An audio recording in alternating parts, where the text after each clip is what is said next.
Listo, jóvenes. Entonces, vamos a avanzar con el temario de historia y ciencias sociales. Si bien ya hemos revisado algunos temitas, varios compañeros que asumo son nuevos, sin embargo, vamos a ir con el temita que vamos a ver a continuación, ir resumiendo lo que habíamos visto ya anteriormente. Principalmente porque habíamos hablado, ¿no? De las distintas edades de la historia o etapas de la historia, ¿no es cierto? Dentro de ellas estaba la edad antigua, la edad media, la edad moderna, la edad contemporánea, ¿sí?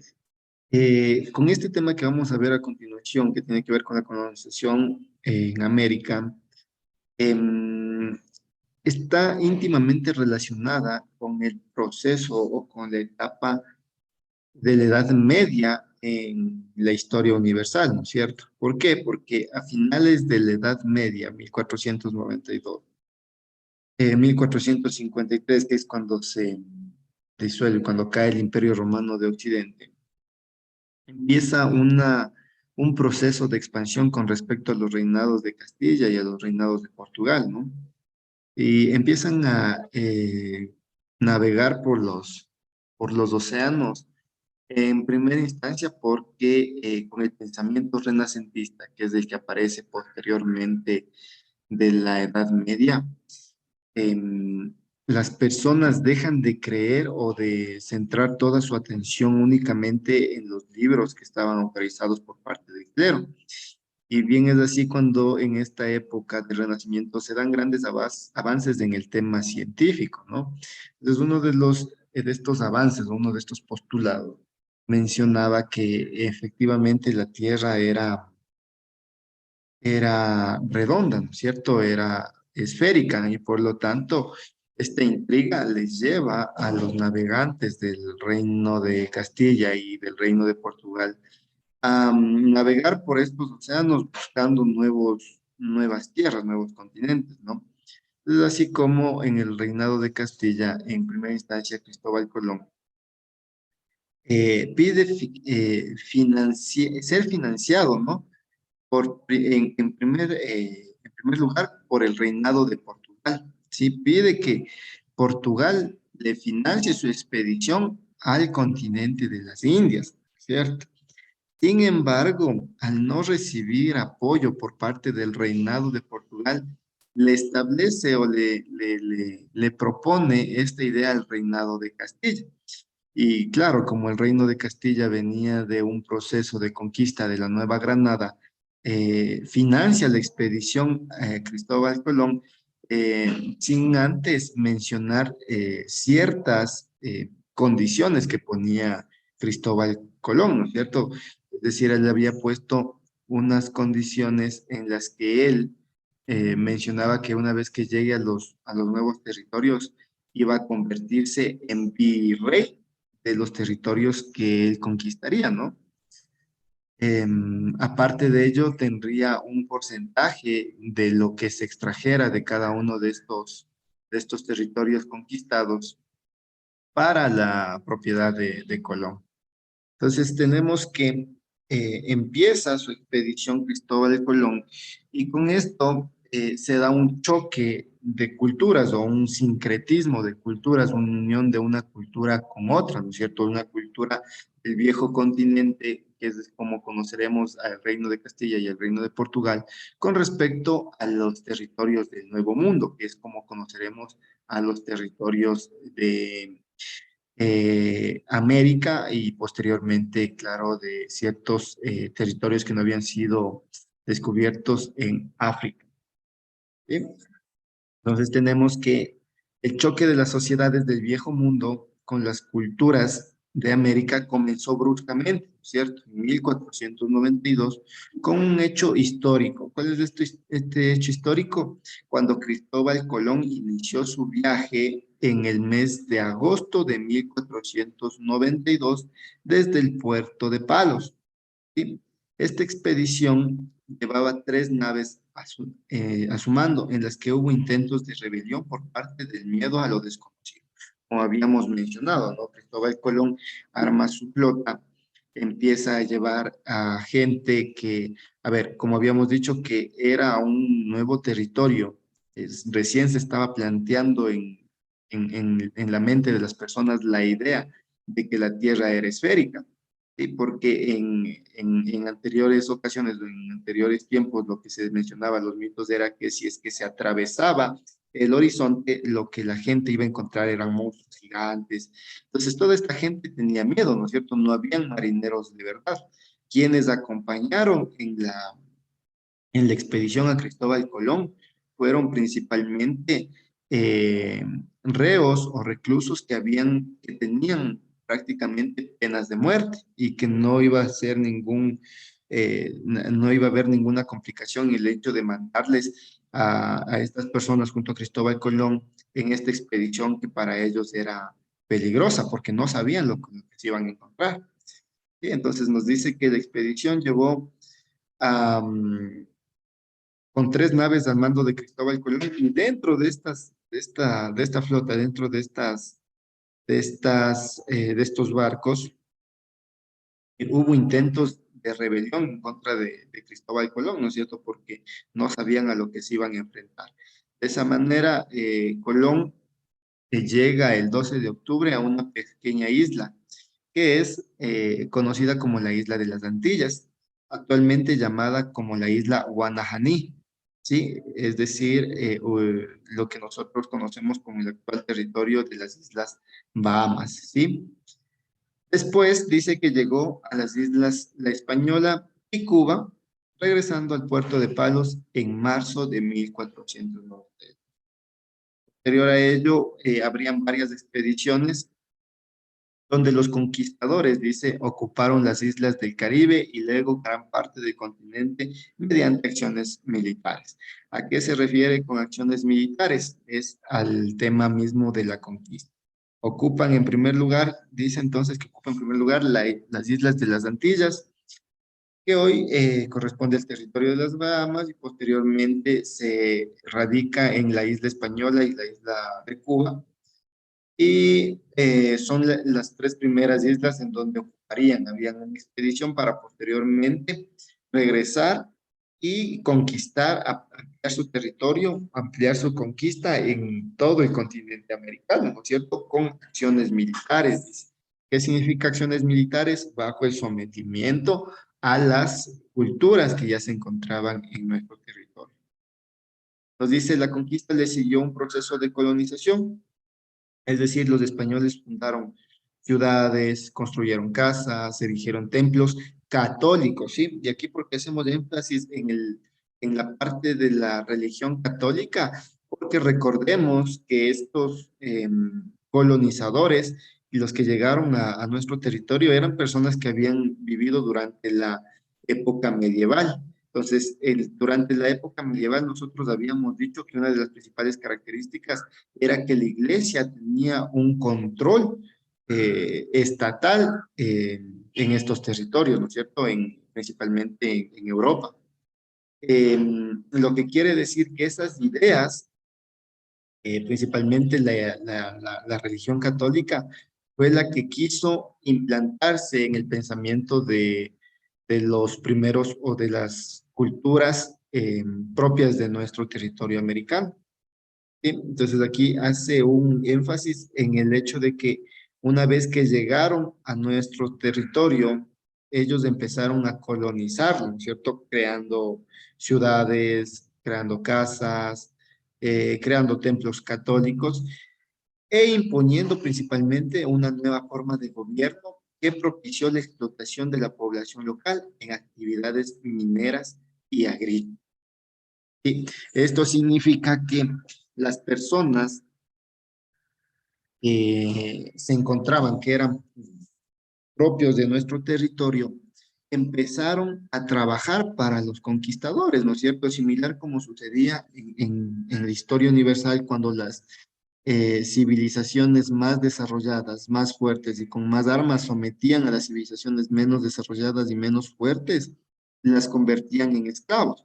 Ahora, en nuestro territorio americano pasó algo muy curioso, ¿no? Que cuando los conquistadores llegaron a nuestro territorio, em, empezaron o quisieron hacer lo mismo que pasaba en el territorio europeo, ¿no es cierto? Que era esclavizar a las personas. Sin embargo, el Reino de Castilla emite un decreto, es decir, los reyes de España emiten un decreto en donde se prohibía la esclavización o la esclavitud de los habitantes del territorio americano. Sin embargo, lo único que se hizo acá en nuestro territorio es cambiar esa figura de esclavitud por otras figuras de explotación laboral, que vamos a ver en primera instancia como los obrajes o las mitas, ¿no es cierto? Era una forma de explotación a los habitantes de nuestro territorio que si bien no eran considerados como esclavos, trabajaban en estos territorios, pero por un salario relativamente bajo, ¿no es cierto? Que no les permitía tener condiciones de vida adecuadas y que incluso varias de las personas, varios de los indígenas, ¿sí? De la población indígena que indígena y negra en este caso, porque empezó ya a darse un proceso em, de comercialización de esclavos. ¿Sí? Entonces se daba esta explotación dentro de las mitas y de los obrajes y varias de las personas que trabajaban en estas minas, en estos territorios, morían, ¿sí? Porque no tenían las condiciones adecuadas de trabajo. Es así como gran parte de la población indígena fue exterminada por parte de los conquistadores con los trabajos forzados a los que eran sometidos. Bien, hasta ahí, ¿van comprendiendo, jóvenes?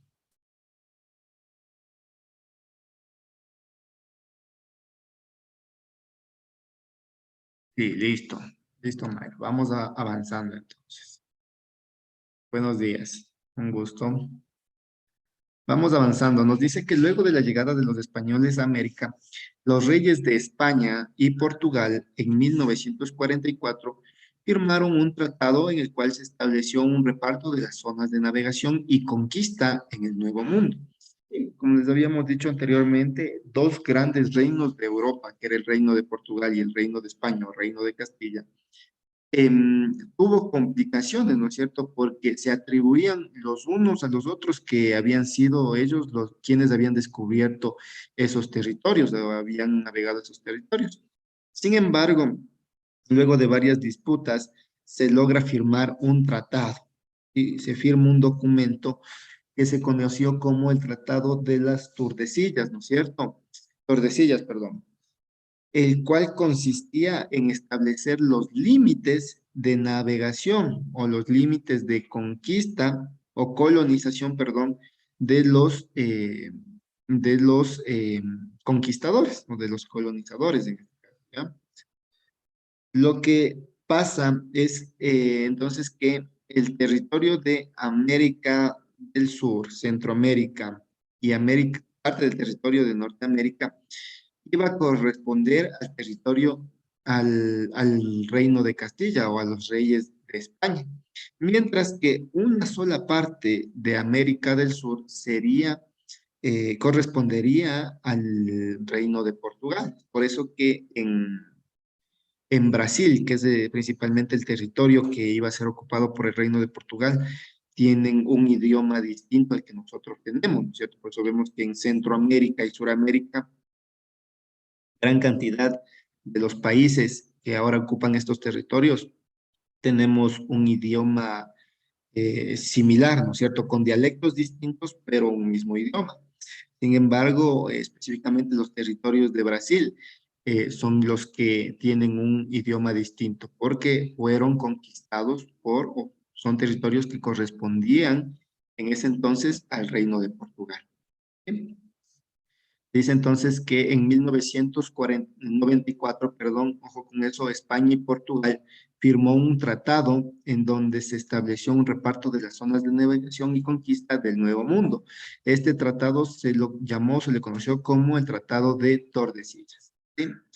El cual compone una serie de acuerdos entre el rey Fernando II de Aragón ¿sí? Es decir, del reino de Portugal, y la reina Isabel I de Castilla, es decir, la reina de España, por una parte, y el rey Juan, perdón, y el rey Juan II de Portugal por otra, en virtud, a ver, aquí hay una aclaración, sí.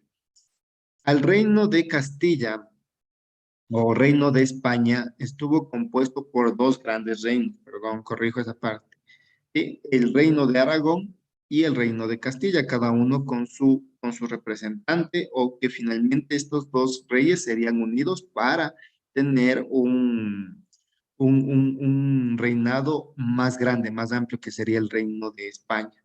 Se casaría Fernando II de Aragón con la reina Isabel I de Castilla y formarían el reino de España. A ellos les correspondería los territorios de centro, sur y parte de Norteamérica, mientras que por el otro lado el rey Juan II de Portugal tendría los territorios que actualmente conocemos de Brasil, ¿no es cierto? En virtud de los cuales se establece una línea de demarcación de las zonas de navegación y conquista entre las dos coronas. Durante el primer siglo de la colonización española, perdón, en América, que corresponde al siglo XVI, es decir, entre el año 1540 y 1542, se crearon eh, diferentes formas de gobierno y con esto una nueva forma de producción económica. Principalmente en nuestro territorio se instauró un modelo de producción o un modo de producción conocido como la encomienda.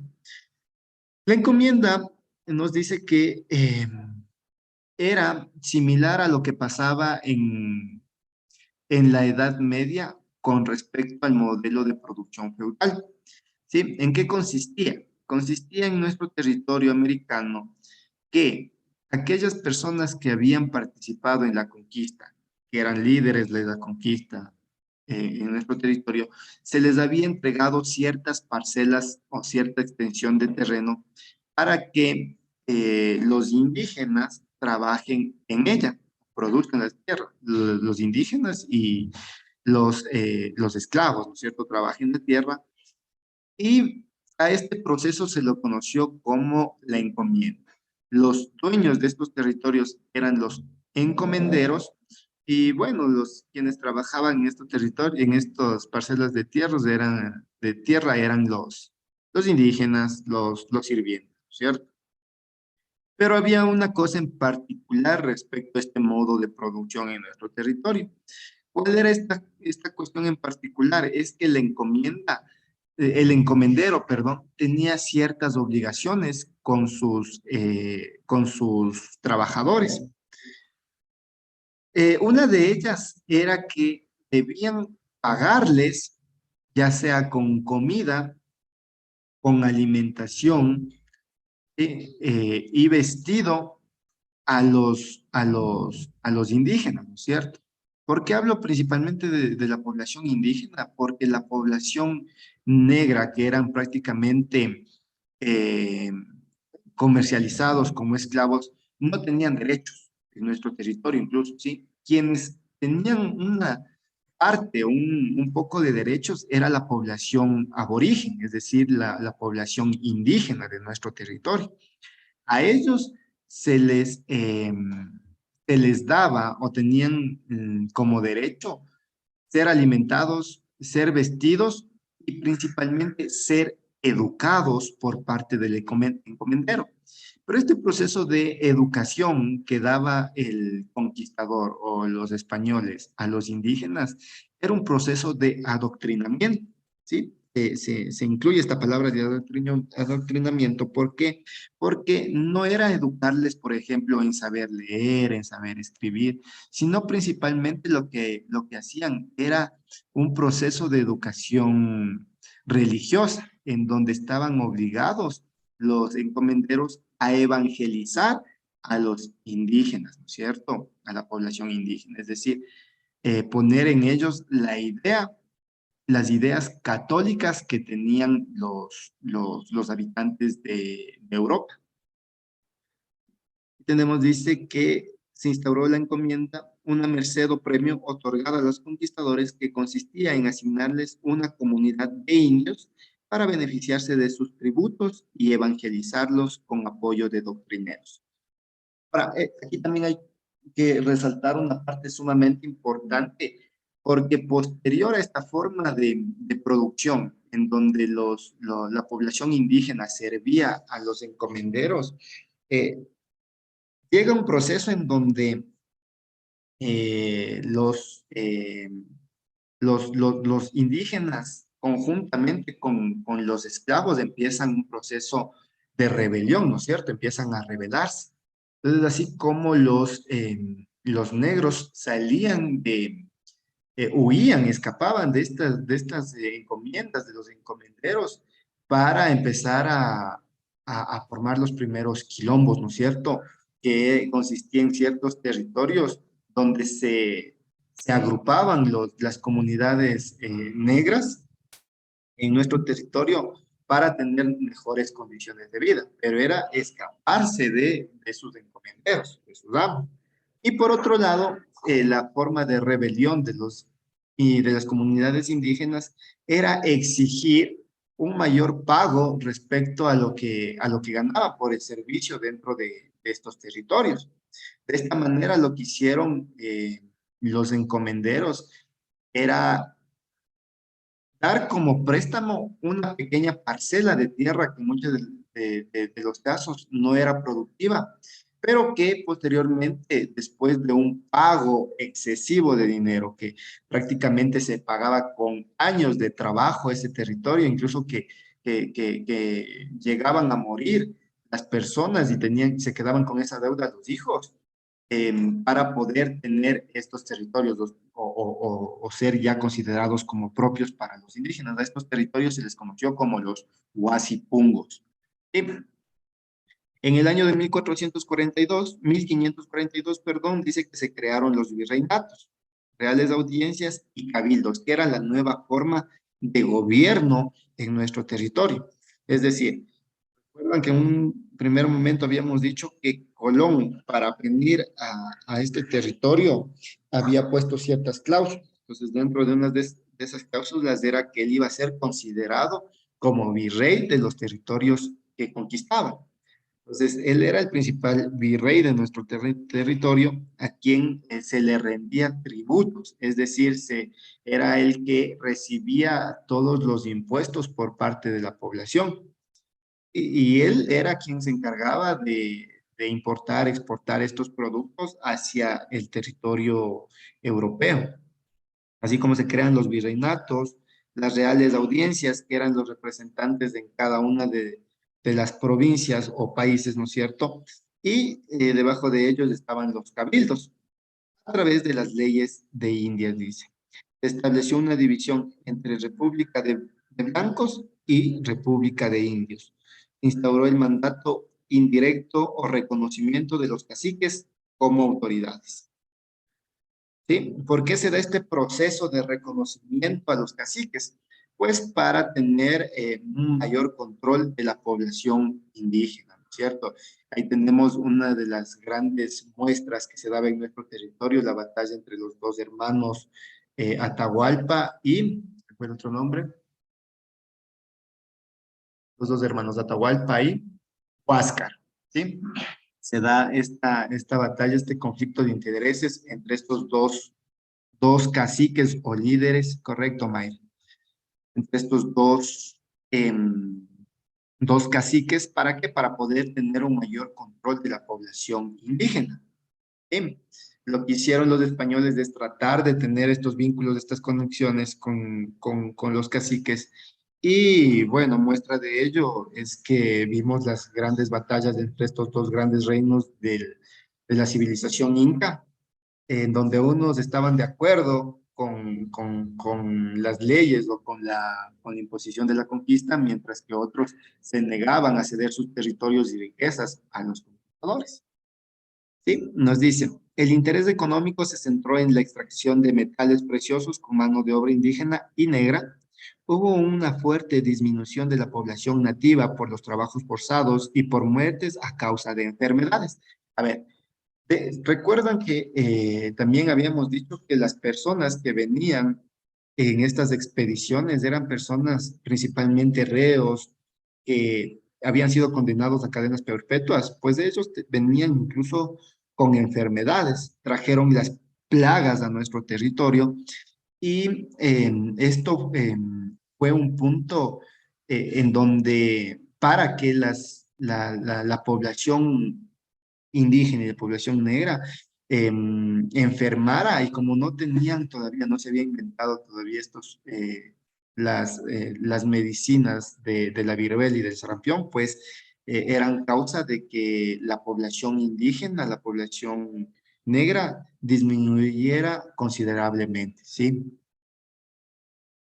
Parte de lo que se producía como trabajos forzados dentro de las mitas y los obrajes, ¿no?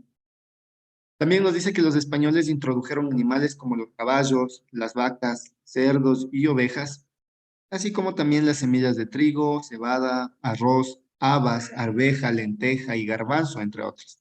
Asimismo, conocieron los sabores del maní y el ají, que son propios de nuestro territorio y que se beneficiaron del láctex, del caucho y usaron la quinina para combatir la malaria. ¿Sí? Ciertas características de este proceso. Ahora, vamos a irlo viendo un poquito más a fondito, ¿no?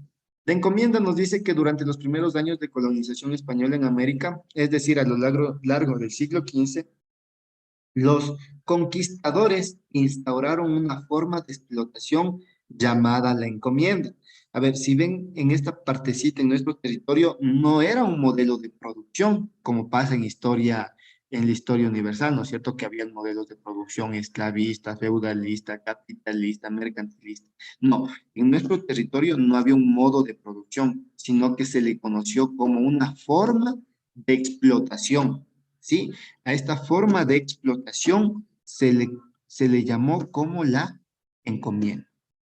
Nos dice que esta encomienda se trataba de una merced, es decir, de un regalo a los conquistadores españoles que eran otorgados por los conquistadores, el reino de España, y a ellos se les conocía con el nombre de encomenderos. ¿Sí? Se les entregaba este territorio a forma de agrado por participar en las conquistas o las colonización americana, y pues a ellos se les conoció con el nombre de encomenderos para entregarles también una parte o un grupo de indígenas, de población indígena y población negra, para que trabaje dentro de estos territorios. Consistía en asignarles una comunidad de indios para hacerlos trabajar y cobrarles tributos a cambio de evangelizarlos con apoyo de un doctrinero. Aquí tenemos una imagen, ¿no es cierto? Nos dice un encomendero abusa de un indio. Imagen tomada de... Tenemos la bibliografía. Ahora, introducción, ¿cómo se introducen? Si nosotros veíamos en la parte de arriba, a modo de resumen, que hay varios animales que son introducidos en nuestro territorio, vamos a ver cómo es que se introducen en nuestro territorio estas semillas y estos animales, ¿no es cierto? Nos dice que a lo largo del siglo XV, los conquistadores trajeron a América un conjunto de materiales biológicos, animales y semillas para cultivo de frutos. En un segundo viaje, Colón que emprendió en 1493, llegaron especies que aún se encuentran presentes en América, como es el ganado vacuno, ¿sí? Las vaquitas, con quienes se reprodujeron con gran rapidez en los valles, en los páramos, en los valles. En los páramos se reprodujeron las ovejas, que se desplazaron poco a poco a los camélidos nativos, dice, es decir, a los territorios de los nativos de nuestro territorio. Trajeron desde Europa, ¿sí? Acuérdate, Mayra, que a los territorios de Europa, los reinos de Castilla y Portugal, son reinos que se desarrollaron en el continente europeo. Desde allí ellos partieron hacia nuestro continente, hacia América. En estas embarcaciones, en un primer momento, llegaron con caballitos, ¿cierto? Para el apoyo en la conquista. Una vez que ellos ya estuvieron, ya se introdujeron en nuestro territorio, empezaron el proceso de colonización, es decir, de levantar casas, levantar templos, levantar ciudades, y una vez que ya estuvieron establecidos, trajeron y desde ese lugar. Y una vez que se establecieron en nuestro territorio, en viajes posteriores empezaron a introducir semillas, porque vieron que el territorio era productivo, ¿no es cierto? Era sano. Empezaron a traer las semillas para cultivar en nuestro territorio, empezaron a traer animalitos para también consumirlos en nuestro territorio, y decimos que de principales animales que se trajeron en nuestro territorio fue el ganado vacuno, que habíamos dicho que se reprodujeron en los valles, en los páramos se reprodujeron las ovejitas, y los cerditos, los chanchitos, se adaptaron muy bien, dice, a los bosques tropicales, y su carne fue muy estimada por los indígenas. A mediados del siglo XVI, el caballo era usado como transporte inclusive por los indios y mestizos. A ver, aquí hay una partecita, aparece una nueva palabrita, ¿no es cierto?, que es de este proceso, esta palabra, mestizos. Para el siglo XVI, durante la época de la conquista, nosotros sabemos que fue un proceso bastante complicado, ¿no es cierto?, de sincretismo y de mezcla, no solamente de la cultura, sino también de las etnias, ¿no es cierto?, porque se da varias acciones por parte de los conquistadores en donde las mujeres indígenas eran abusadas sexualmente, ¿no es cierto? De estos abusos nace una nueva raza, si se puede decir así, que es los mestizos, la unión, los hijos de la unión entre un europeo y un nativo americano. Después de ello, pues se darán otros procesos también de mezcla racial en donde los blancos que tenían hijos con la población india tendrían como resultado a los ambos, ¿no es cierto? Y también veremos una nueva forma de, de a ver, habitantes que tenían hijos entre ellos mismos, es decir, entre los mismos españoles, que eran los conquistadores, pero que se radicaban en nuestro territorio americano, tendrían un nuevo nombre que sería el de criollos. Y eran los españoles nacidos en nuestro territorio y asentados en nuestro territorio. Ahora, dice, los españoles también trajeron cereales como el trigo, la cebada, el arroz y granos como habas, arveja, lenteja y garbanzos. Condimentos como el culantro, el perejil, neldo, hinojo y anís. Frutas como higos, cítricos y tamarindo. Y hierbas medicinales como la sábila, la ruda, la verbena, el llantén y la manzanilla. ¿Sí? Estos son las semillas, las plantas que fueron introducidas por parte de los europeos a nuestro territorio. Dice, pero además de estas especies introducidas voluntariamente por los españoles, muchos otros organismos llegaron por error en los navíos. Cuáles eran estos organismos? ¿Sí? Estos organismos biológicos que habíamos visto. Eran los virus, los gérmenes, las malas hierbas y los roedores. Ahora, de esta manera es como se introducen las enfermedades desconocidas para nuestros nativos americanos, ¿no es cierto? Enfermedades que podían ser curadas incluso con plantas que se tenían en nuestro propio territorio, pero con la llegada de los conquistadores, em, se introducen otras enfermedades que ya no podían ser curadas por el desconocimiento con las plantitas que se tenía en nuestro territorio. Dice, los españoles transportaron al Nuevo Mundo el paludismo, la peste, la lepra, la fiebre tifoidea, la tosferina, la difteria, el sarampión, la varicela, la rabia canina y la viruela. Los africanos que llegaron en calidad de esclavos, en cambio, trajeron sus propias dolencias desconocidas hasta entonces en estas latitudes, como la fiebre amarilla, la bilharziasis, la anquilostomiasis, la oncocerasis, la filariasis y la malaria. El indio nativo también transmitió sus enfermedades originarias de esta tierra a los nuevos establecidos, a los españoles. Entre ellas, la buba, la carare, la leishmaniasis tegumentaria, la tripnosoniasis americana, la micosis profunda y otras más. Dice que la mezcla inevitable de los tres grupos raciales generó un forzoso intercambio de procesos infecciosos nuevos contra los cuales ni los nativos ni los inmigrantes tenían la protección natural necesaria.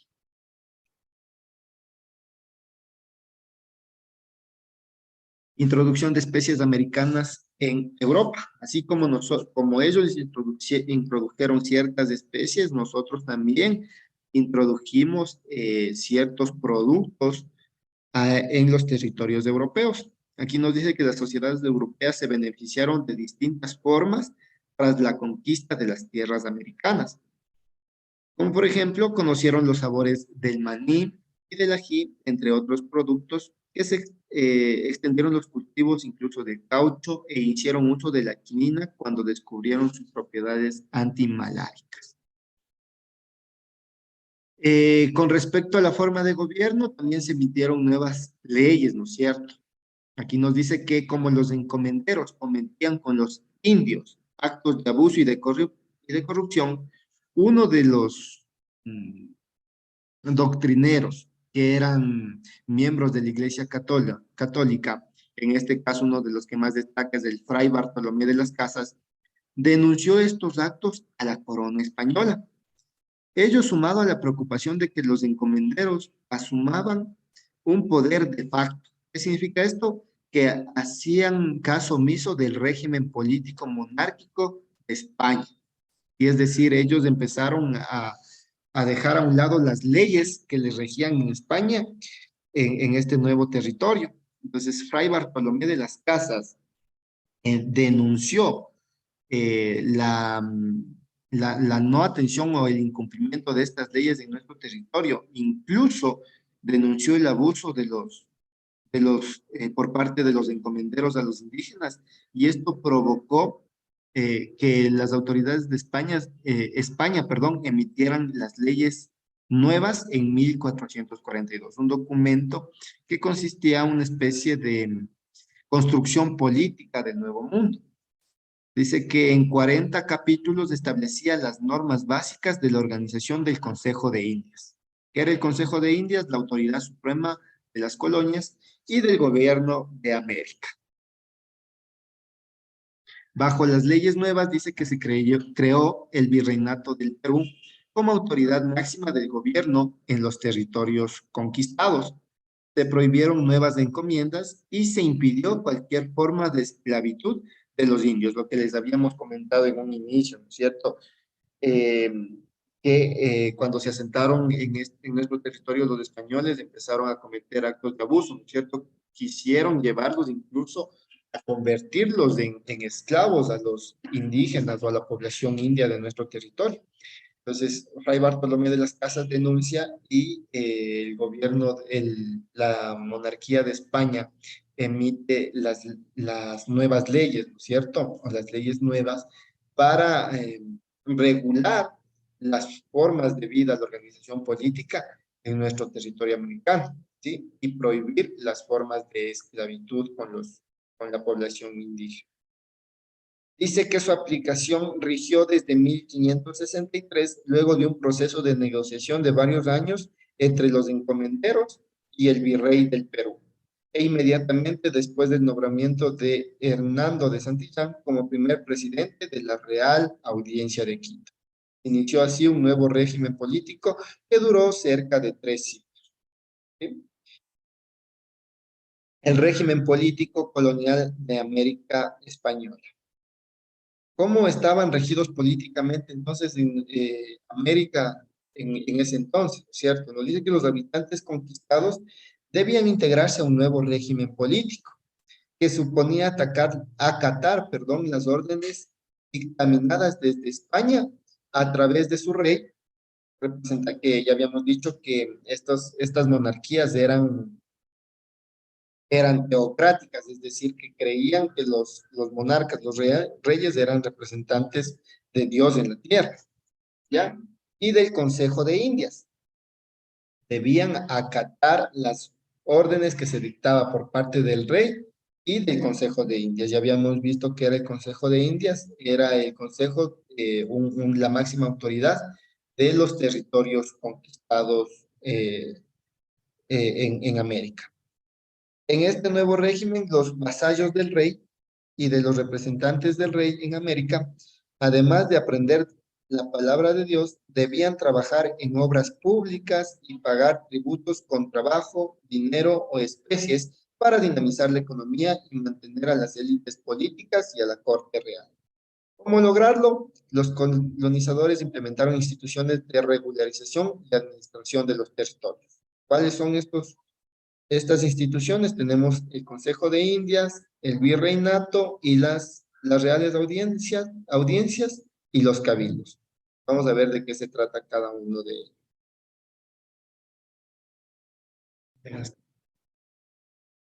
Nos dice, el Consejo de Indias. ¿En qué consistía el Consejo de Indias? Nos dice que fue creado en España a inicios del siglo XV para dirigir los intereses de los pueblos colonizados. El Consejo gozaba de autoridad suprema sobre las colonias y su función principal consistía en dictaminar y aprobar leyes y ordenanzas para que sean acatadas por los representantes del rey en América.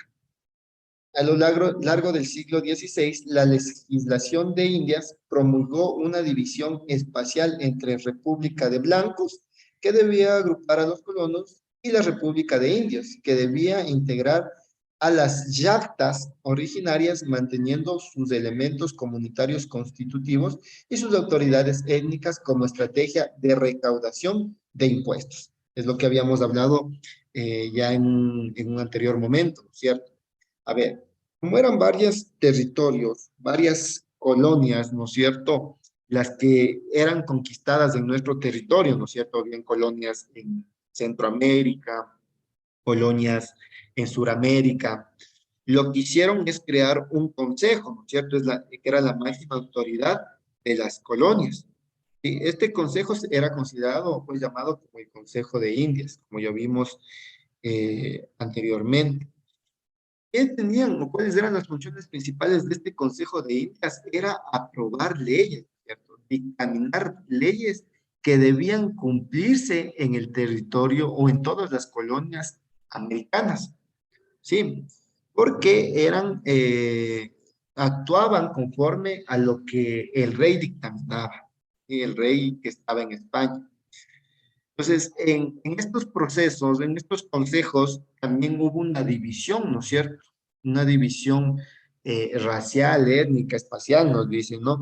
Que para que se encargaba de tener leyes para un cierto grupo y para otro. En este caso, se creó la República de Blancos, ¿no? Y la República de Indios, ¿no es cierto? Cada uno con su forma de organización económica principalmente, pero que seguían leyes dictadas por parte de la corona española. Ahora, ¿por qué se hizo esta división de República de Blancos y República de Indios? El único fin era de que los representantes de estas repúblicas tuvieran el control de su población. A ver, si bien es cierto, ya conquistaron nuestros territorios, pero seguían en ciertos lugares que había sido complicada todavía la conquista, tenían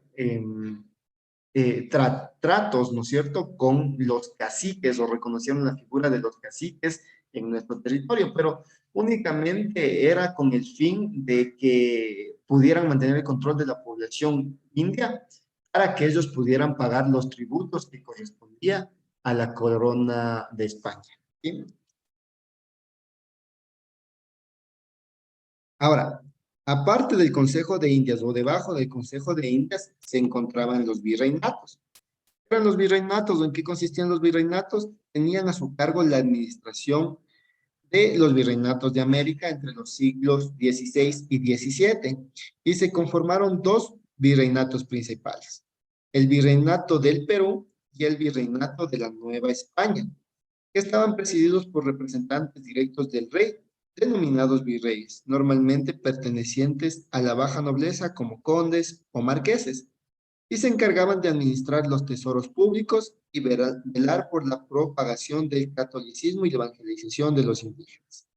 A ver, entonces, dos grandes virreinatos se crearon en nuestro continente americano. El virreinato del Perú y el virreinato de la Nueva España. ¿Sí? ¿De qué estaban a cargo los virreyes? Los virreyes eran principalmente personas de la baja nobleza, dice, ¿cierto? Es decir, de miembros de la corona de España, pero los miembros menos destacados, ¿no es cierto? Y nos dice que habían condes o marqueses que se convertían en virreyes en nuestro territorio. Y ellos tenían principalmente a cargo administrar los tesoros públicos, es decir, la economía pública, y obviamente velar, dice, la propagación del catolicismo, es decir, estaban a cargo de los procesos de evangelización.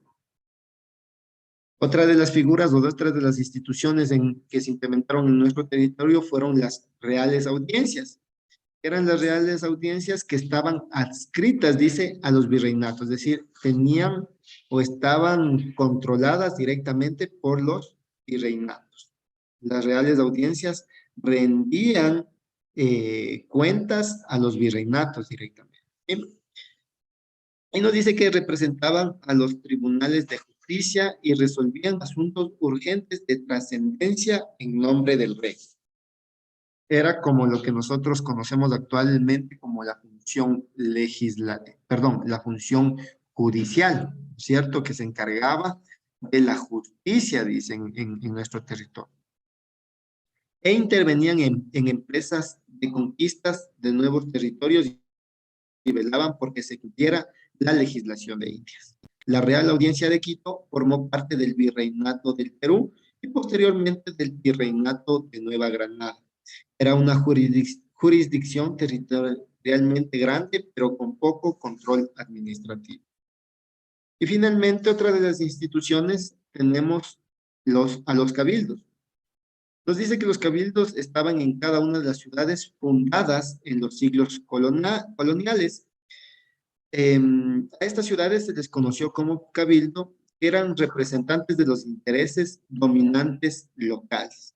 Es decir, el cabildo tenía a su cargo la administración de su ciudad, que era A, trazaba mercados, carnicerías, ejidos y plazas; B, aseguraba a los habitantes la dotación de agua a través de fuentes o pilas y de velas suficientes para la iluminación de sus casas.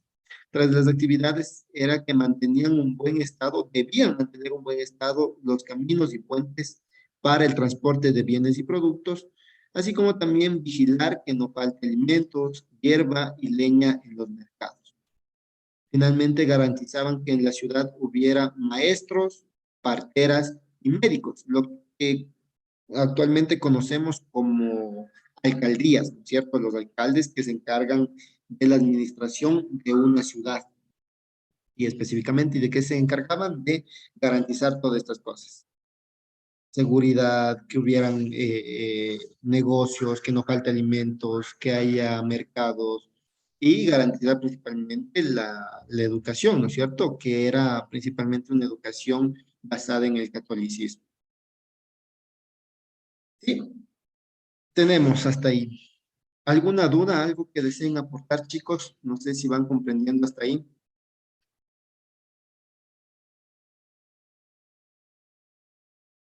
Listo, avancemos entonces. Nos dice,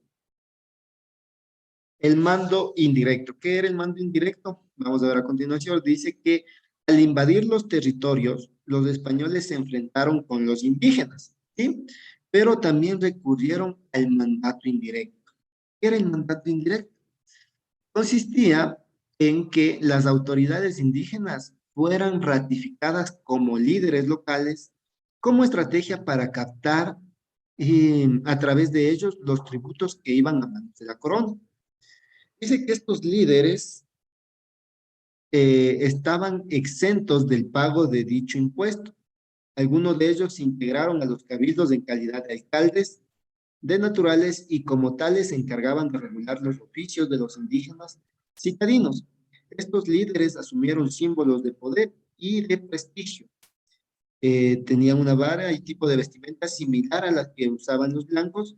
Sin embargo, aunque detentaron un tipo de autoridad, los líderes indígenas nunca fueron integrados a la República de Blancos, pues esta fue instaurada precisamente para diferenciar los roles que cada uno cumplía en la sociedad, de castas y estratificado. Es decir, nos dice que aparte de que, o si bien es cierto, una vez que los conquistadores ingresaron a nuestro territorio, hubieron guerras, ¿no es cierto? Hubieron enfrentamientos entre los blancos, entre los españoles y la población indígena.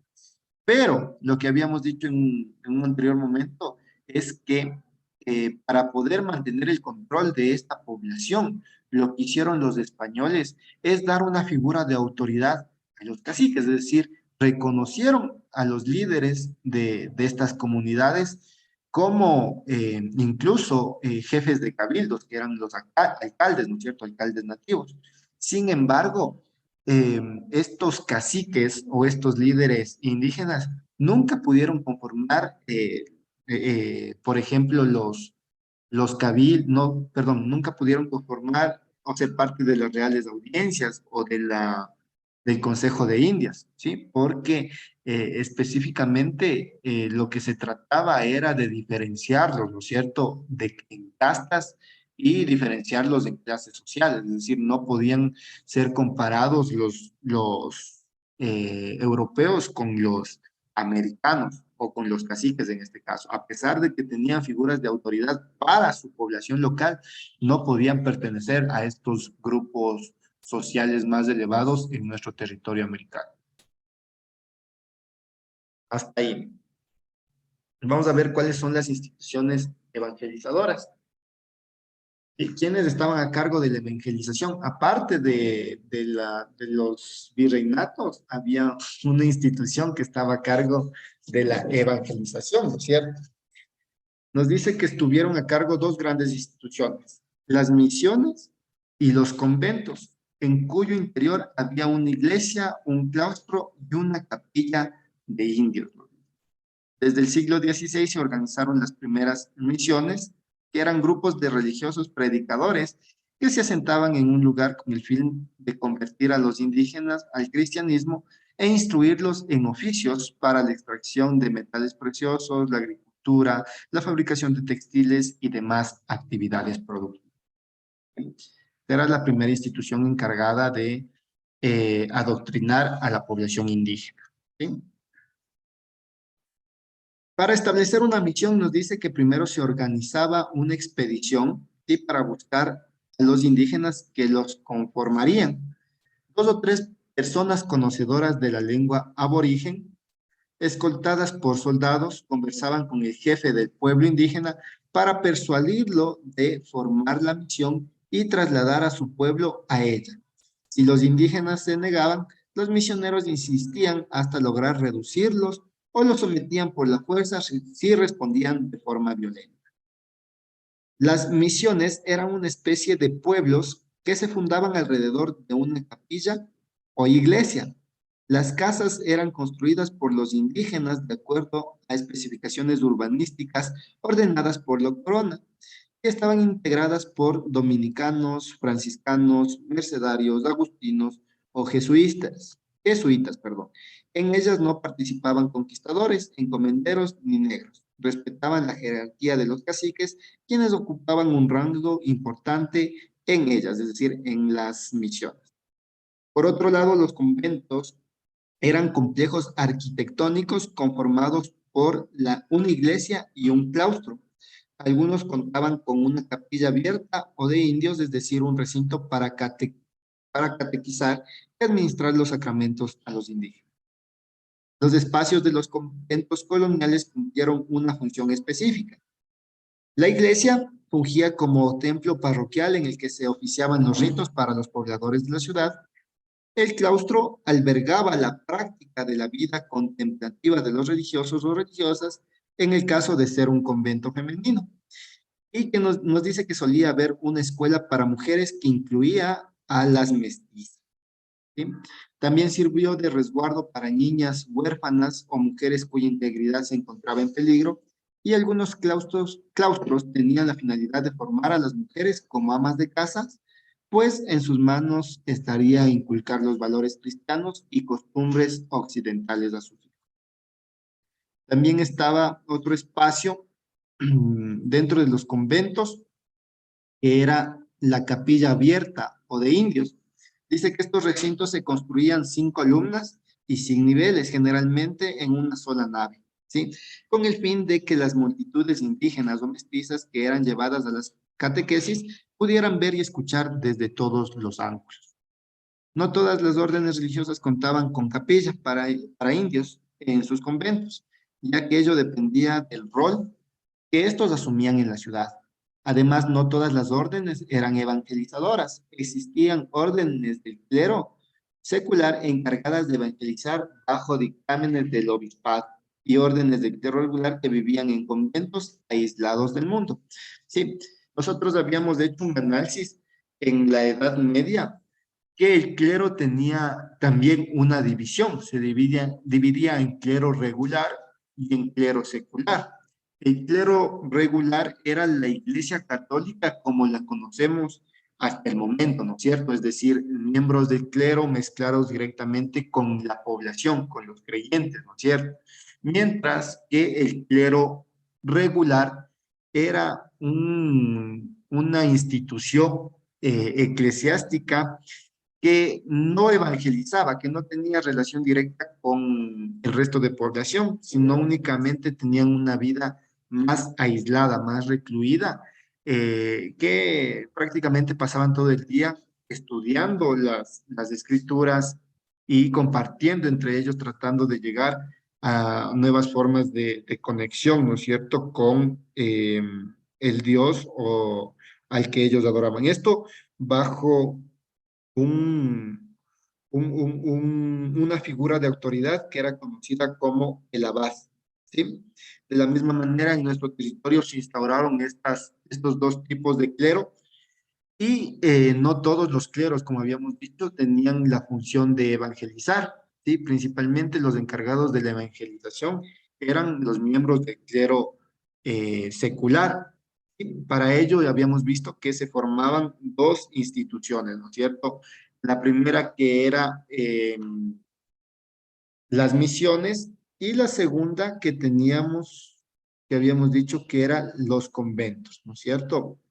¿Cómo se formaban las misiones? Habíamos dicho que miembros de la iglesia conformaban un equipo y de dos personas que conocieran la lengua nativa y que ellos se encargaban de comunicar el mensaje a los líderes de cada una de la comunidad para que integren estas, estas misiones y posteriormente llevarlos a ciertos territorios para que trabajen en la construcción de conventos, en la construcción de iglesias, y que servirían para la evangelización de la población indígena.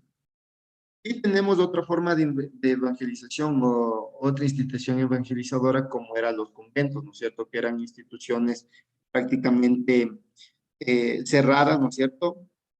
Que estaban conformadas por una iglesia, un claustro y en algunas ocasiones con una capilla que era abierta para toda la población, principalmente indios, la población india y la población mestiza. Y era un lugar, eran lugares en donde se catequizaba a la población indígena y a la población mestiza. Ya habíamos visto de qué se trataba qué significaba la iglesia o cómo estaba desarrollada la iglesia, el claustro y la capilla abierta o de indios.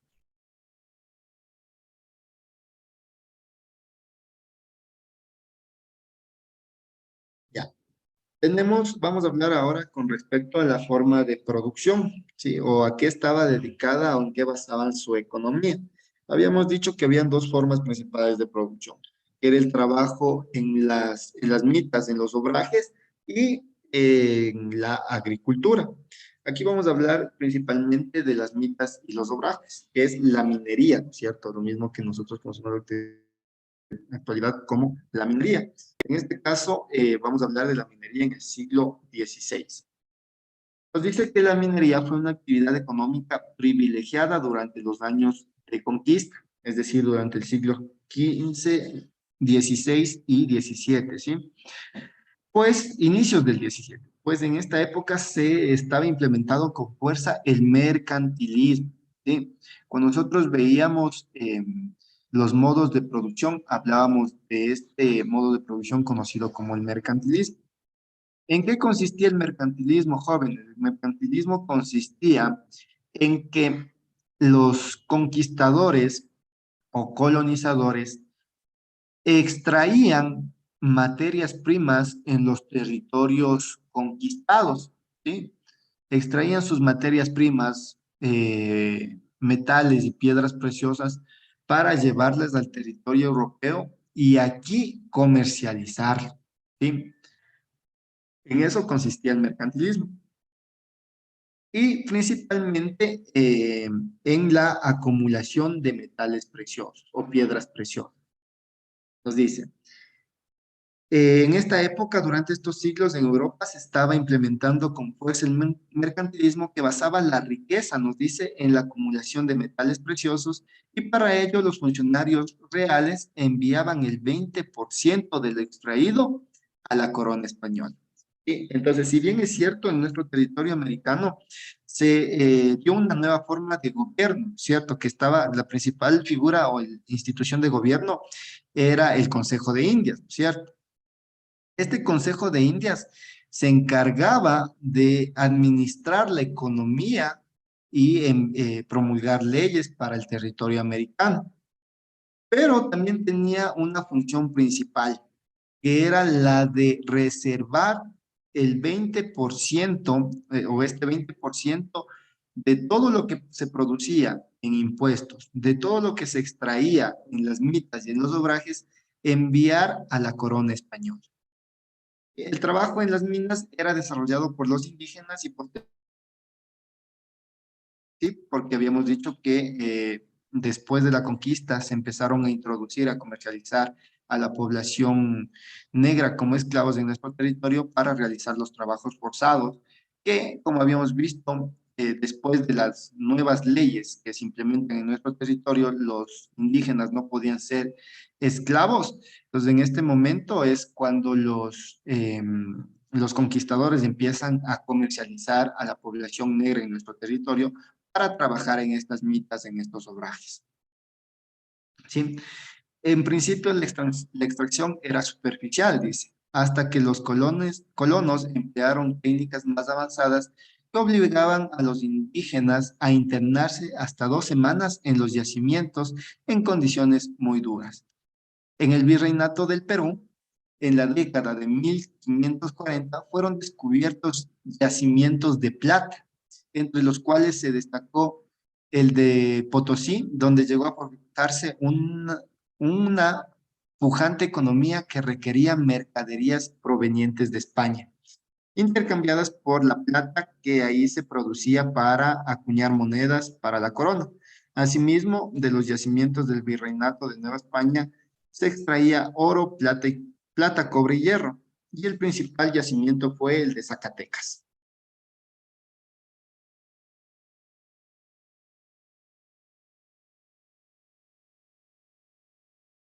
El siglo XVII en América, nos dice. ¿Qué pasó durante el siglo XVII en nuestro territorio? Dice que se desarrolló la actividad textil en la Real Audiencia de Quito. La Real Audiencia de Quito fue una de las principales ciudades o territorios en donde se desarrolló, hubo un gran desarrollo de la industria textil. Así también se instauró la mita de origen inca, que eran los trabajos obligatorios efectuados por los varones indígenas en calidad de tributo. Y el concertaje. Aquí viene lo que nosotros habíamos dicho en un momento, ¿no es cierto? Que las personas o la población indígena que empezó a trabajar para los encomenderos se empiezan a rebelar contra ellos para conseguir ciertos derechos. Uno de estos derechos era el que se le comprar, el poder comprar ciertas extensiones de terreno. Y a esto se le conoció como el concertaje, ¿sí? Que era un contrato en donde los indígenas y los hacendados, encomenderos, em, se establecía este contrato en donde el indígena estaba obligado a trabajar para ellos por tener o por poder poseer una pequeña parte de terreno, ¿sí? Dice que era un contrato entre indígenas y hacendados para trabajar a cambio de un salario ínfimo con el que pagarían el territorio que ellos pedían o que querían comprar. Así también se introdujeron más afrodescendientes de esclavos, principalmente en las haciendas jesuitas del Chota. Ahora vamos a hablar de la actividad textil. ¿En dónde se dio la principal actividad textil? En la Real Audiencia de Quito, ¿sí? Dice que desde finales del siglo XVI y durante todo el siglo XVII, en distintas localidades de la Real Audiencia de Quito, se desarrolló con fuerza la producción de tejidos de lana que abastecían al centro minero de Potosí. Gracias al desarrollo de los obrajes, ¿qué eran los obrajes? Los obrajes eran talleres o centros de producción de tejidos de lana con mano de obra indígena. En su mayoría estaban integrados a las haciendas, ¿sí? Eran las mismas personas que trabajaban en las haciendas o que se construían dentro de estas haciendas, de estos obrajes, que trabajaban principalmente la población indígena en el desarrollo textil. Los indígenas eran reclutados y llevados a estos talleres donde con frecuencia se los retenía para trabajar y se los endeudaba con adelantos de salarios, es decir, con especies, que rara vez podían pagar por la paupérrima remuneración. Por lo que generalmente los trabajadores pasaban toda su vida en los obrajes tratando de saldar sus deudas. El sistema de explotación para estos siglos, es decir, a finales del siglo XVII, perdón, a inicios del siglo XVI, se empezaron a implementar nuevos sistemas de explotación. ¿Sí? Acuérdese de esto, en historia universal se llaman modos de producción. En el territorio americano se llaman sistemas de explotación. Es una vez que se implementa la encomienda en nuestro territorio, se dan ciertos derechos a la población indígena, empiezan nuevas formas de explotación. Unas de ellas sería la mita, el concertaje y posteriormente la esclavitud. Nos dice que los sistemas de explotación predominantes a lo largo del siglo XVII fueron la mita, el concertaje y la esclavitud de los afrodescendientes. ¿En qué consistía la mita? La mita dice que era una institución de origen inca que los españoles adaptaron a su lógica de explotación laboral y consistía en trabajos obligatorios efectuados por los varones adultos en calidad de tributo.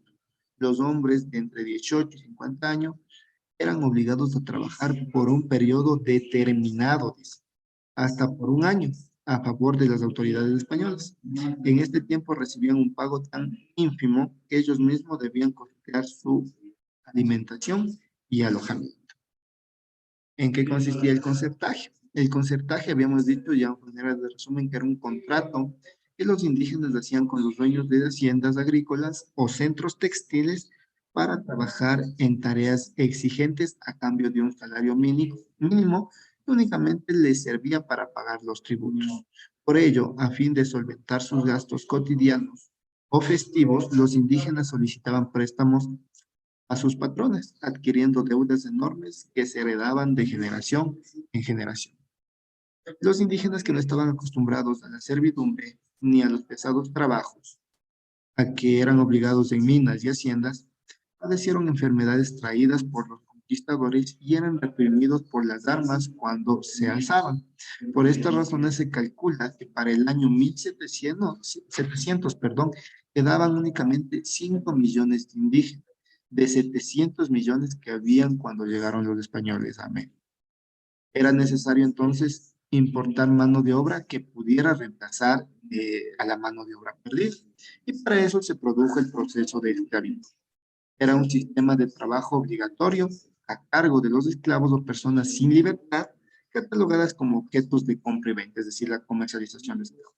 Estas personas a lo largo del siglo XVII fueron los negros capturados en África y trasladados en condiciones infrahumanas al continente americano.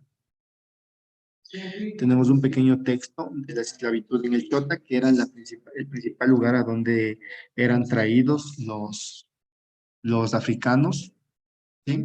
Y nos dice que a finales del siglo XVI y a lo largo del siglo XVII, los jesuitas adquirieron un complejo de 9 haciendas en los valles del Chota, Mira y Salinas para producir caña de azúcar, textiles, ganado, cal, tejas y ladrillos. Estas haciendas despuntaron gracias al trabajo de indígenas y de más de 1.000 esclavos que fueron importados desde Popayán a partir de 1627. Los esclavos negros trabajaron en los cultivos y en la extracción de mieles en los trapiches, pero no recibían sueldo. Eran concebidos como objetos y podían ser vendidos o liberados si así lo decidían sus dueños. La investigadora nos dice Rosario Coronel, dice que laboraban en condiciones bastante aceptables, pues resultaban una gran inversión como para mantenerlos en mal estado. En cambio, estudiosos como John Anton y José Chala afirman que los esclavos sufrieron frecuentemente castigos corporales como azotes, mutilaciones y detención con cepos, perdón. Y ahora, el papel de la iglesia y la extirpación de idolatrías, nos dice. Las distintas órdenes religiosas que llegaron a América, que fueron franciscanos, agustinos, dominicanos, mercedarios y jesuitas, perdón, ejercieron un fuerte monopolio ideológico. Es decir, le enseñaron a los indígenas a pintar y esculpir imágenes religiosas, dice, a través de colegios fundados a lo largo del periodo colonial. Pero además de este método de evangelización, la iglesia empleó la doctrina y la reducción. ¿En qué consistía cada una de ellas? La doctrina dice que consistió en la formación de pueblos indígenas conversos en torno a una capilla y el doctrinero, que era un clérigo misionero que le enseñaba de la fe. Ahora, ¿qué era la reducción? La reducción nos dice que fue implementada para proteger a los indígenas del maltrato de los encomenderos. Consistió en congregar a los indígenas de poblados dirigidos por los misioneros, quienes los catequizaban obligatoriamente. En estos poblados los indígenas pagaban un diezmo, que era la 10ª parte de su producción. En 1607 y 1610, las cercanías de Lima, el cura Francisco de Ávila descubrió que los indígenas escondían estatuillas de los dioses, ancestros y amuletos, siendo el indio Hernando Pautar el principal difusor de las creencias milenarias. Frente a ello, lo que hicieron los doctrineros como Bartolomé Lobo Herrero, Francisco de Ávila y Cristóbal de Albornoz realizaron 3 campañas de visitas de extirpación de idolatrías en 1609 a 1619, la segunda que fue de 1625 a 1626 y finalmente de 1641 a 1671. Y cabe mencionar que estas visitas ya se habían efectuado décadas antes, a finales del siglo XVI, en México a cargo de Fray Diego de Landa. ¿En qué consistían estas visitas de extirpación de idolatrías? Dice que los doctrineros recorrían los poblados y acudían a los sacerdotes indígenas para de manera amistosa obtener información detallada sobre sus creencias. Luego, con apoyo armado, quemaban y destruían todo símbolo religioso como las huacas, que eran lugares sagrados, aunque no estaban permitidos por la corona. Algunas veces este proceso fue aprovechado por los españoles para ocupar los terrenos donde estaban las huacas y apropiarse de los metales preciosos que estaban hechas las imágenes de las deidades. Sí, aquí esta partecita es súper interesante porque recordarán ustedes, hay una historia, ¿no? Que está dando vueltas últimamente, que es esto de los metales, de las escrituras que se encontraron en la cueva de los Payos. Entonces, con estos procesos de extirpación de idolatrías, es como estos miembros del clero pudieron hacerse, pudieron robar todos estos metales y llevárselos a otros territorios europeos principalmente, ¿sí? Ahora, la resistencia pasiva de los indígenas. Como consecuencia de las desigualdades sociales y del choque cultural en América, a raíz de la conquista española, los indígenas también plantearon formas pasivas de resistencia, es decir, conservaron en secreto sus creencias y costumbres, ya que no era posible negociar, ¿no es cierto? Prácticamente con los sacerdotes o con los encomenderos españoles la conservación de sus símbolos religiosos. Por ejemplo, el sistema de extirpación de idolatrías les impedía hacerlo. Se produjo así el sincretismo o mestizaje cultural.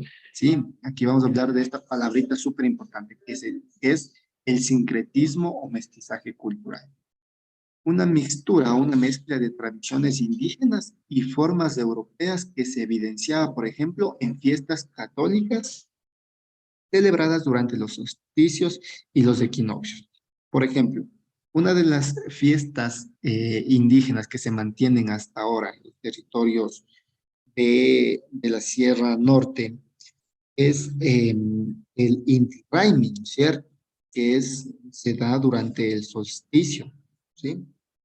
Esta fiesta es propiamente de las poblaciones indígenas, pero en estos momentos de conquista, qué es lo que hacían los, la población indígena? Es tratar de ocultar su identidad para mantenerla, para preservarla, ¿no es cierto? Y por eso se dio este choque o esta mezcla de fiestas, de costumbres religiosas para los conquistadores y ancestrales para la población indígena. Es así como tenemos una de estas mezclas en nuestro territorio, en la Sierra Centro, por ejemplo, una fiesta que se llama el Corpus Christi, que es una mezcla entre el Inti Raymi, de la fiesta del Sol, y una mezcla con respecto al naciente cuerpo de Cristo, ¿no es cierto? Que se llama el Corpus Christi, que es mezclado con una fiesta católica. Y es lo que se hizo en varias comunidades indígenas, mezclar las creencias de los españoles con las culturas eh, indígenas. Tenemos que para el siglo XVIII hubieron reformas a las leyes que habían estado vigentes hasta ese momento, y también hubieron sublevaciones o las primeras revueltas, ¿cierto? En la segunda mitad del siglo XVI se desencadenaron los primeros ataques armados de los indígenas contra los españoles, impulsados por los excesos cometidos por los misioneros para imponer su fe a los aborígenes. Entonces, ¿se acuerdan cómo es que llegaban los misioneros a los territorios indígenas? Llegaban con fuerza, ¿no es cierto? Si bien llegaban primero para negociar con los líderes de las comunidades, aquellas personas que se negaban, pues eran sometidos a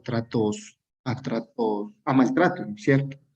Entonces, las comunidades indígenas, cansadas del maltrato que les daban, cansados de las condiciones en las que vivían, empiezan a sublevarse, ¿no es cierto? Y las primeras sublevaciones, dice, las primeras revueltas se daban a mediados del siglo XVI, ¿sí?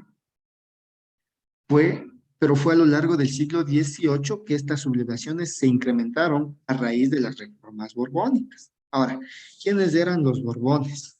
Sí, los Borbones eran un grupo de monarcas que accedieron a la corona española en 1713.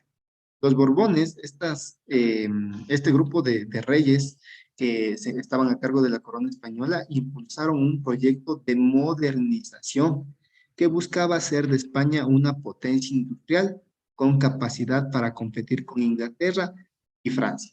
A ver, si nos damos cuenta en qué año ingresan al poder los Borbones, es en el año de 1713, ¿ya?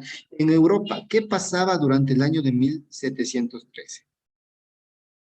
con respecto a la edad moderna. Se empieza a dar un desarrollo en el área industrial, ¿no es cierto? Se empiezan a implementar nuevas formas de pensamiento, incluso, ¿no es cierto?, con respecto al humanismo, al renacimiento, y con ello nuevas formas de gobierno, pues posteriormente se dará la Revolución Francesa, donde los burgueses accederán al poder.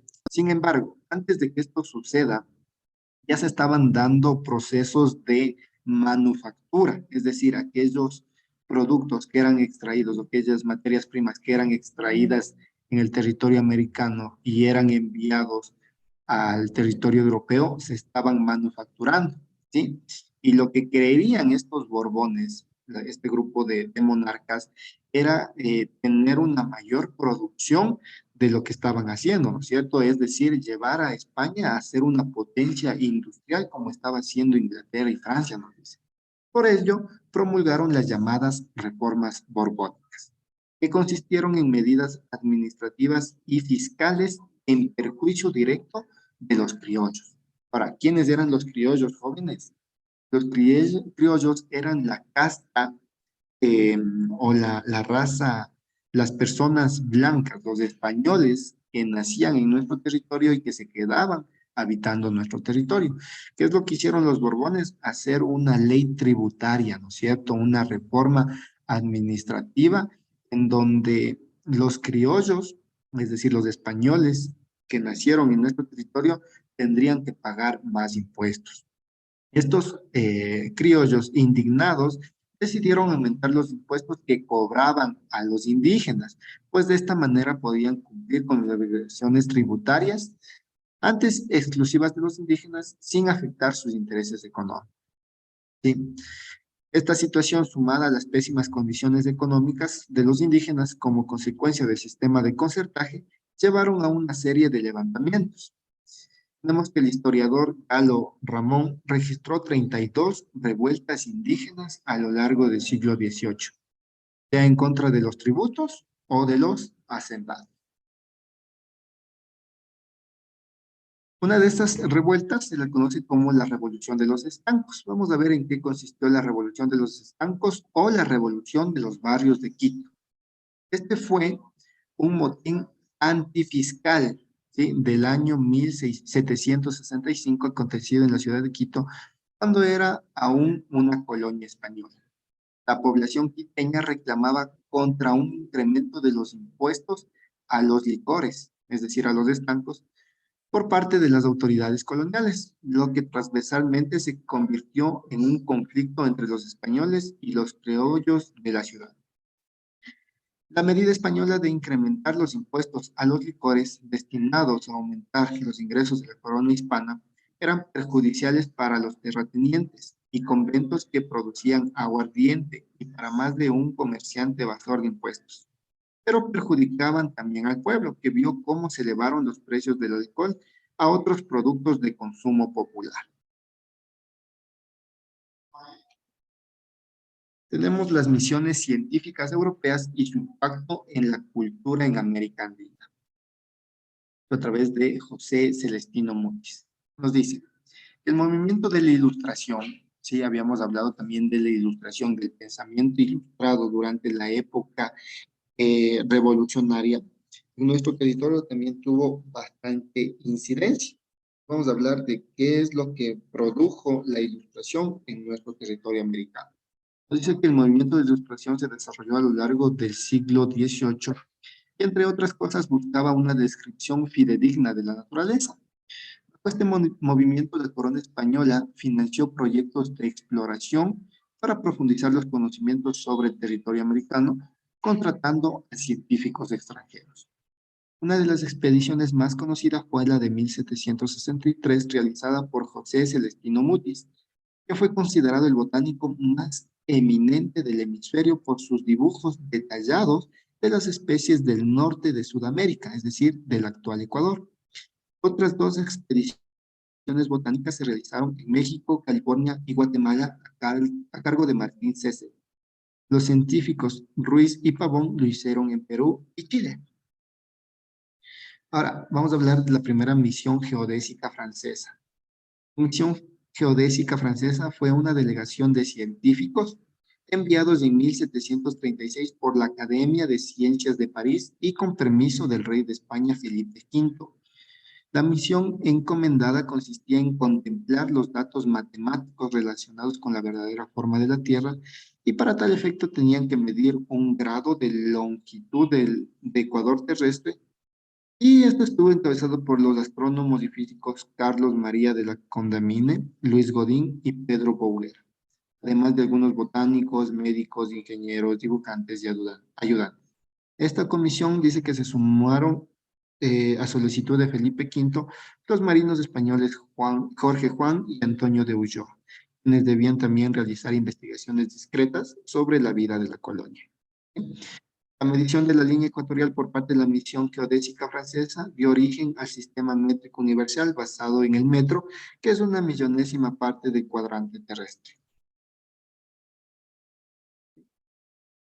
Alexander von Humboldt, el alemán Alexander von Humboldt, se preparó desde muy joven para realizar grandes expediciones por todo el mundo con el fin de comprender la naturaleza.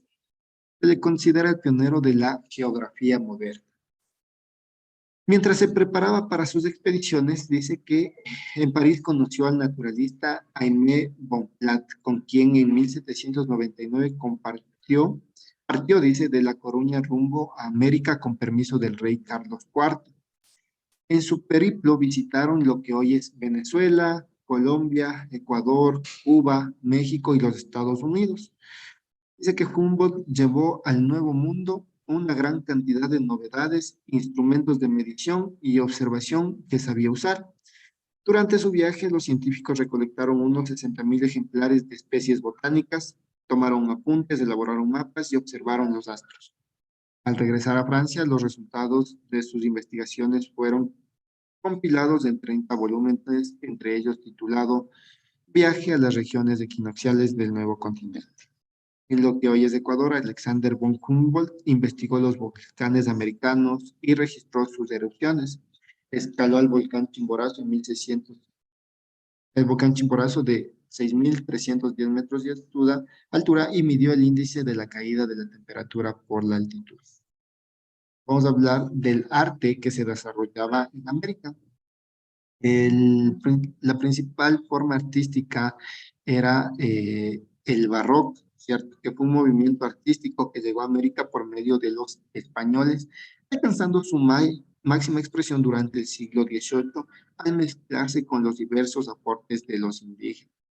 El barroco estuvo presente sobre todo en la arquitectura y en la escultura. Las esculturas barrocas de América eran ricas en colores, además incluían materiales brillantes que lograban efectos realistas para proporcionar a los creyentes una experiencia más cercana a la imagen sagrada. También dentro de estas construcciones o principalmente lo que eran los conventos de iglesias empezaron a utilizar un material o una forma artística que tiene que ver con el arte barroco, que es conocido como los ojos de vidrio, las aureolas de metal y las lágrimas de cristal, por ejemplo. Dice también que el arte barroco colonial expresaba fuertes contrastes de luces y sombras, realzando los efectos escenográficos de cuadros, esculturas y obras arquitectónicas. Los artistas barrocos buscaban representar sentimientos interiores, pasiones y temperamentos y ponían atención en los detalles a través de representaciones realistas de los atuendos o de la piel de una escultura, por ejemplo. Ahora, con el proceso, con la inserción de estos estilos artísticos en nuestro territorio, en primera instancia el barroco, también se dio el desarrollo de un estilo artístico conocido como la escuela quiteña. Este es sumamente importante, ¿sí? Y esta escuela quiteña es la que tiene la mayor expresión artística dentro de nuestro continente americano, ¿no es cierto? ¿Por qué? Porque la escuela quiteña corresponde a las expresiones artísticas desarrolladas por los indígenas. Si bien el arte barroco es traído por los conquistadores e implementado en nuestro territorio, el fin principal era realzar los sentimientos internos de las personas, pero esto estaba relacionado directamente con las creencias que ellos tenían, es decir, con el catolicismo. A diferencia de ello, se desarrolla un arte propio de las poblaciones indígenas que ya estaban adoctrinadas, en este caso, ¿sí? O que ya estaban cristianizadas. Nos dice que desarrollan la escuela quiteña, que eran expresiones artísticas desarrolladas por los indígenas y mestizos en la Real Audiencia de Quito. Y su esplendor tuvo lugar entre los siglos XVIII, XVII y XVIII, gracias a la influencia del barroco. Uno de los principales exponentes de esta escuela fue el escultor indígena Manuel Chili, que también es conocido como Caspicara, cuyo talento fue comparado con el de Miguel Ángel por el rey Carlos III. Los de artistas de la escuela quiteña incorporaron rasgos quiteños, dicen los personajes representados principalmente mediante atuendos locales. Además, incluyeron escenas de paisajes locales. Las imágenes de los santos europeos esculpidas por dichos artistas adoptaron nombres y características propias. Por ejemplo, a San Jacinto de Polonia se lo llamaba San Jacinto de Yaguachi. Finalmente, en esta escuela se desarrollaron técnicas propias, como por ejemplo el empleo de pigmentos hecho con huesos de animales, achiote e insectos. Entre las obras representativas del arte colonial quiteño está la Virgen de Legarda o Virgen de Quito, que es una escultura de madera atribuida al artista quiteño Bernardo de Legarda, uno de los mayores representantes de la denominada escuela quiteña colonial. La figura original fue concebida como una advocación de la Inmaculada Concepción. Tenemos la Virgen de Legarda o la Virgen de Quito. Tenemos que otra de las grandes obras desarrolladas con el arte de la escuela quiteña es la Iglesia de la Compañía. Es uno de los íconos arquitectónicos más importantes de la América colonial. Su construcción se remonta a los primeros años de la presencia jesuita en la Real Audiencia de Quito. Actualmente dice que en dicha iglesia reposa una copia de una pintura atribuida al pintor Hernando de la Cruz, conocida como El Juicio Final. Tenemos la iglesia de la Compañía, tenemos una copia de la pintura colonial, El Juicio Final, y otra de las obras artísticas con la escuela quiteña es La Pasión de Cristo, o también conocido como el Cristo Yacente, que es una obra escultórica colonial atribuida a Miguel Ángel Chili, también conocido como Caspicara.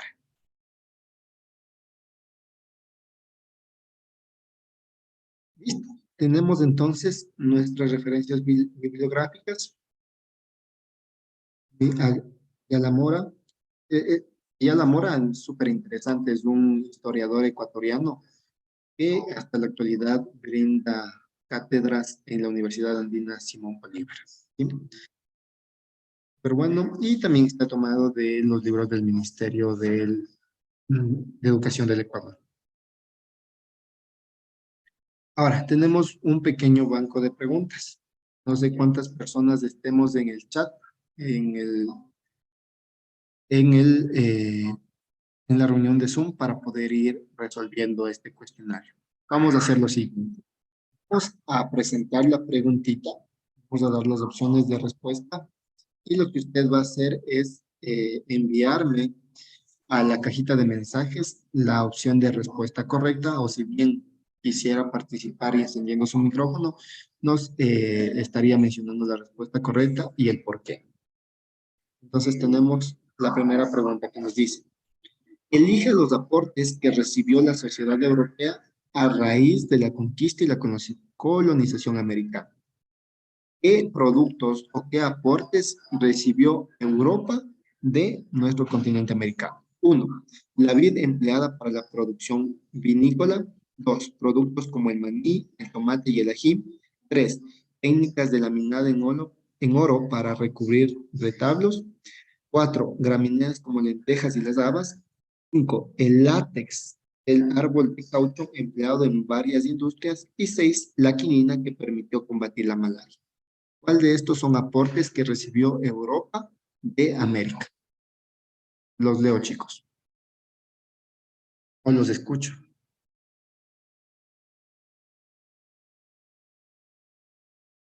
Un minutito.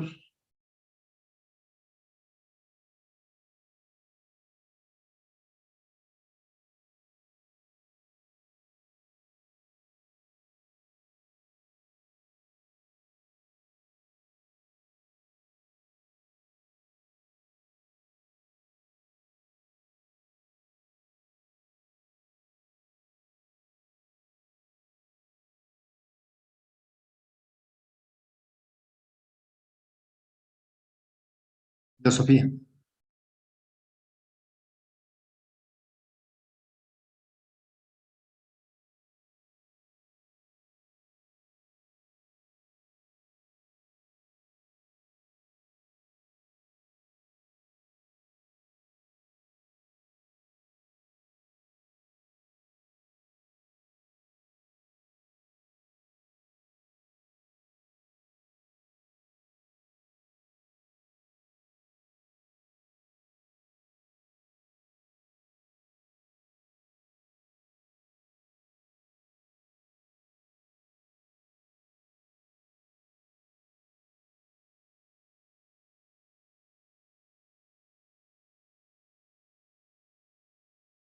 Listo, entonces, ¿cuál sería la opción de respuesta correcta?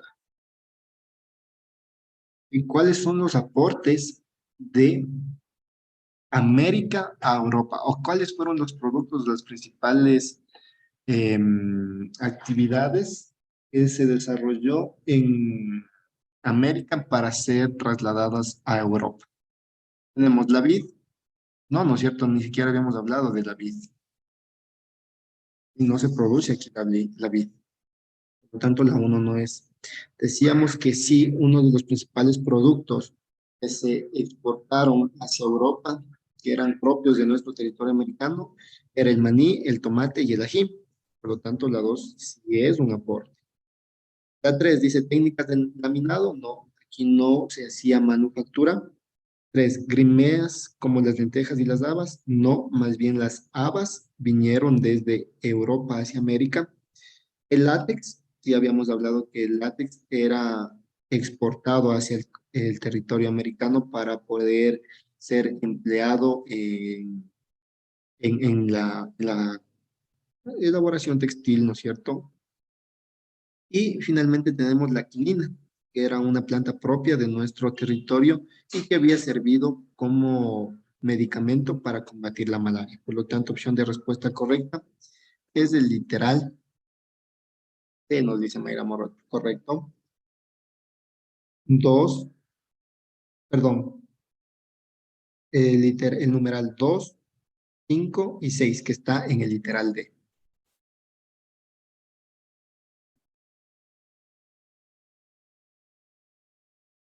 Siguiente pregunta. Nos dice, al invadir los territorios, los españoles se enfrentaron con los indígenas, pero también recurrieron al mandato indirecto. ¿En qué consistía el mandato indirecto, chicos? A, en asignar nuevos roles a las autoridades locales. B, en imponer normas y leyes a las comunidades indígenas. C, en ratificar a las autoridades locales como líderes de sus comunidades y en negociar con ellos para que se recauden tributos. O D, en sustituir a las autoridades indígenas por autoridades españolas. Súper fácil. ¿Cuál es la opción de respuesta correcta? ¿En qué consistía el mandato indirecto?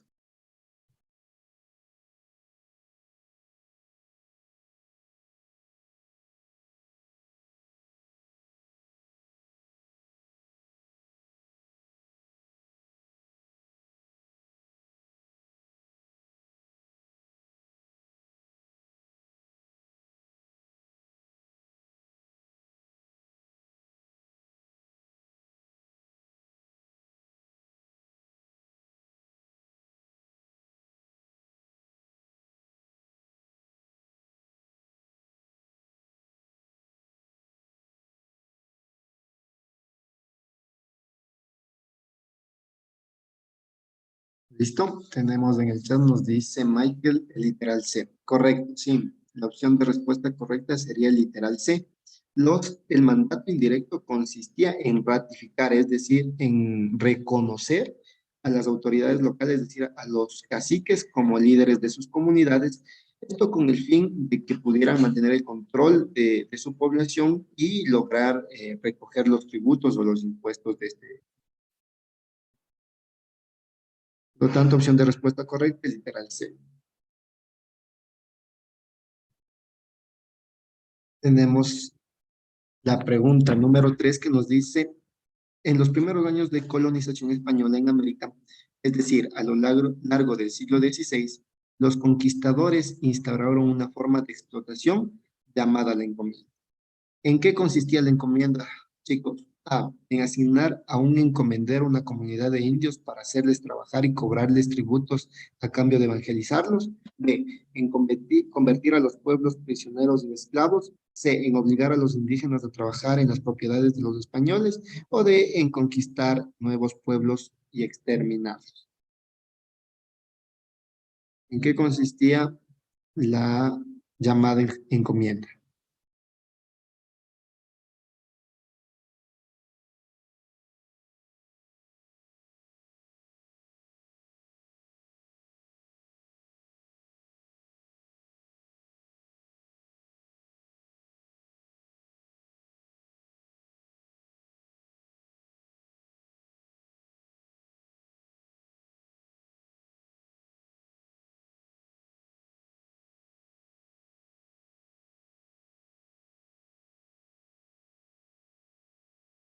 ¿Tenemos? ¿Qué consistía la encomienda?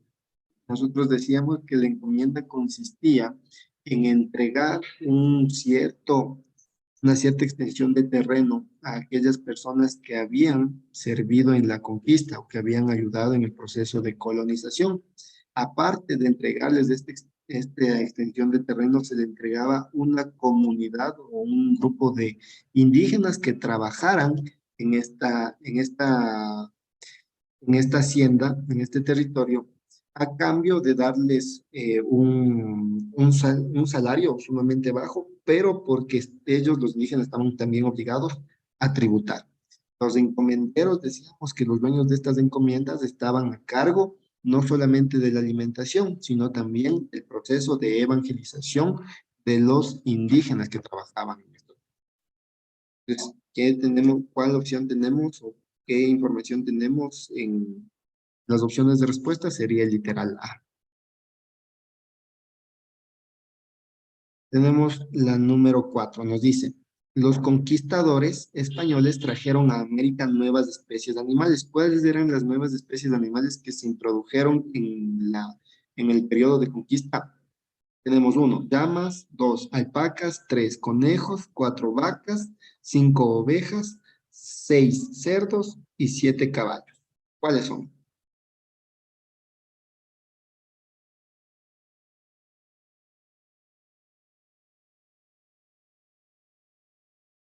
Leo.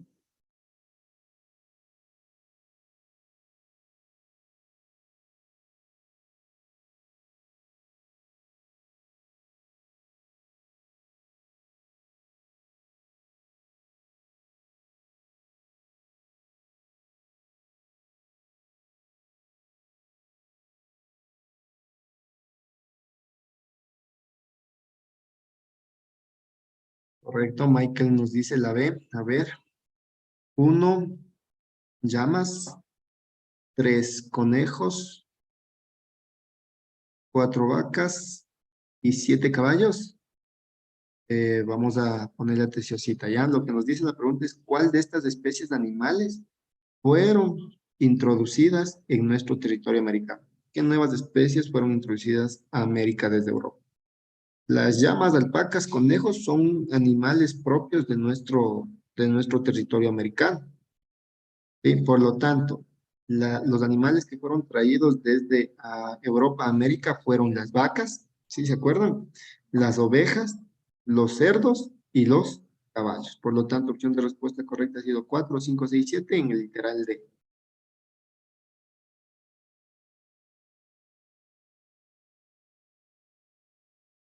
Ya, y finalmente vamos a terminar con esta preguntita, la preguntita número 5, ¿sí? Nos dice, Los conquistadores españoles introdujeron en América varias enfermedades. ¿Qué enfermedades introdujeron los españoles? Acuérdese que nosotros hablábamos de las enfermedades que tenían los nativos, los indígenas de nuestro territorio. Habían enfermedades que introdujeron la población esclava, ¿sí? Y finalmente, o también teníamos las enfermedades que habían traído los conquistadores o los españoles. Aquí específicamente nos pide que identifiquemos cuáles son esas enfermedades que trajeron los españoles. Tenemos sarampión, fiebre amarilla, varicela, tifoidea, malaria, anquilostomiasis y viruela. ¿Cuál de ellas es?